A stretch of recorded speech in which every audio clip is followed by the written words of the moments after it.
পক্ষে একটা ভয়ঙ্কর মানে দুইটা দলই কাছ থেকে আশা করেছিলাম যে একটা বিষয়ে তারা বলবে, যেহেতু বিএনপি চালাচ্ছে এখন আমির খসরু সালাউদ্দিনরা বিএনপি চালাচ্ছে, সো আই আন্ডারস্ট্যান্ড বিএনপি, কিন্তু জামাতের কাছ থেকে এটা আমি আশা করেছিলাম যে ইশতেহারের মাঝখানে একটা কথা জামাতের বলা উচিত ছিল যে ডক্টর ইউনূস গত ১.৫ বছরে বাংলাদেশ সামরিক বাহিনীকে শক্তিশালী করার জন্য যত পদক্ষেপ নিয়েছে এবং বাংলাদেশের স্বাধীনতার সার্বভৌমত্ব শক্তিশালী করার জন্য যেই সব পদক্ষেপ নিয়েছে সেইগুলা তারা আরো শক্তিশালীভাবে চালিয়ে যাবে, কিন্তু একটা দলও কিন্তু এই কথা বলে নাই।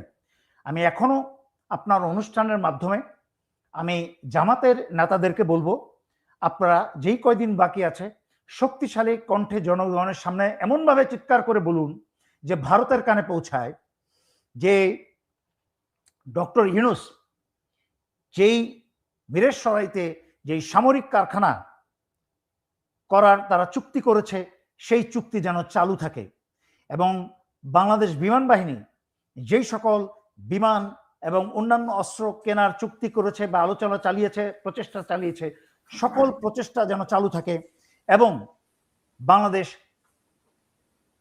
সামরিক বাহিনী, বিমান বাহিনী, নৌবাহিনী ইনক্লুডিং বিজিবি, কারোর এই ধরনের বাহিনীরা যেই সব ইনিশিয়েটিভ নিয়েছে যার যার নিজস্ব বাহিনীকে দেশের স্বার্থে শক্তিশালী করার জন্য, তারা নির্বাচনে জয়ী হওয়ার পরে তাদের কোনো কিছুতে হস্তক্ষেপ করবে না, বরঞ্চ তাদেরকে সাহায্য করবে সেই প্রচেষ্টাকে আরো শক্তিশালীভাবে করার জন্য। এই নির্বাচনী ইশতেহার একটা দলও করলো না, আফসোস, কারণ এর সাথে বাংলাদেশের গত 16 বছরে হাসিনা ভারতকে বাংলাদেশের স্বাধীনতা এবং সার্বভৌমত্ব তুলে দিয়েছিল, বাংলাদেশ সামরিক বাহিনী এবং পুলিশকে, বিজিবিকে ভারতের অনুগত করেছিল। সুতরাং এই ধরনের ইশতেহারটা এতটাই গুরুত্বপূর্ণ একটা ইশতেহার যে এইটা হওয়া উচিত 1 নম্বর ইশতেহার।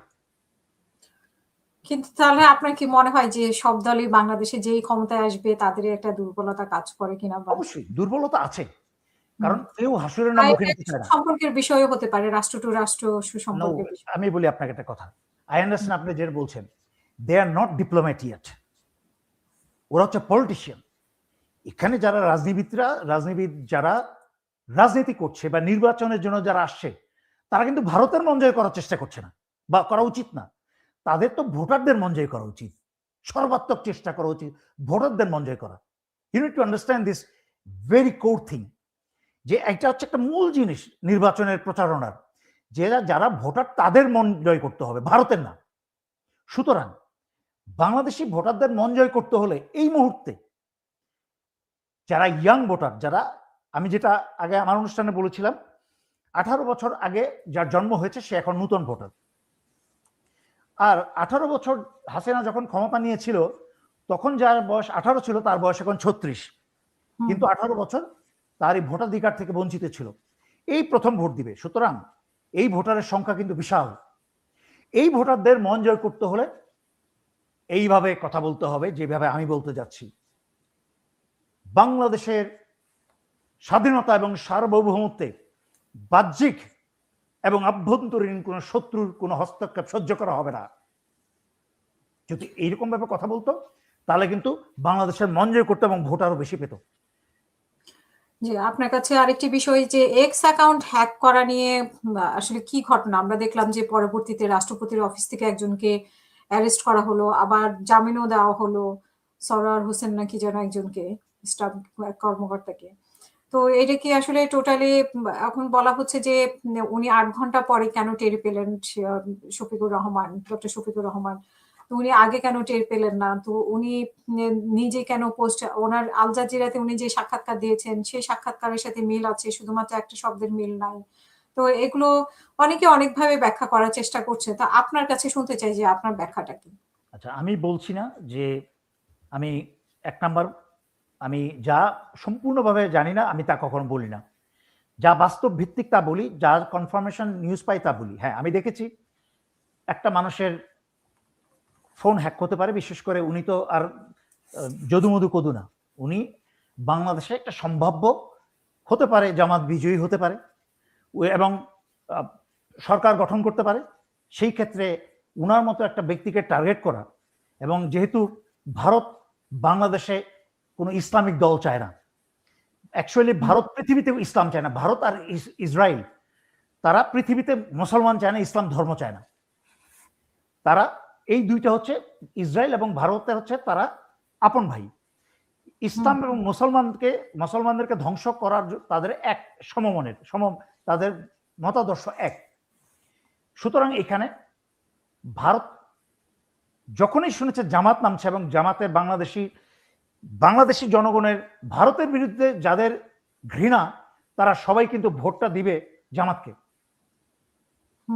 সুতরাং জামাতের ফোন হ্যাক করার জন্য যেখানে ভারতীয় হ্যাকাররা হেল্প করবে, এটা খুবই স্বাভাবিক ব্যাপার। বিএনপির ছেলেপেলেদের ওই ব্রেইন নাই, বিএনপির সাইবার গ্রুপ বা যেটাই গ্রুপ টুপ হোক না কেন, ওদের ওই ব্রেইন নাই। কিন্তু ভারতের যারা কাজ করছে, আওয়ামী লীগকে আবার ফেরানোর জন্য বিএনপির সাথে তাদেরকে সাহায্য করতে পারে। এবং চুপ্পু হচ্ছে ভারতের এবং আওয়ামী লীগের প্রতিনিধি। ডক্টর ইউনূস এই চুপ্পুকে বঙ্গভবনে এখনো বসিয়ে রেখেছে। সেই চুপ্পুর অফিস থেকেই কিন্তু ডক্টর শফিকের ফোন হ্যাক হয়েছে।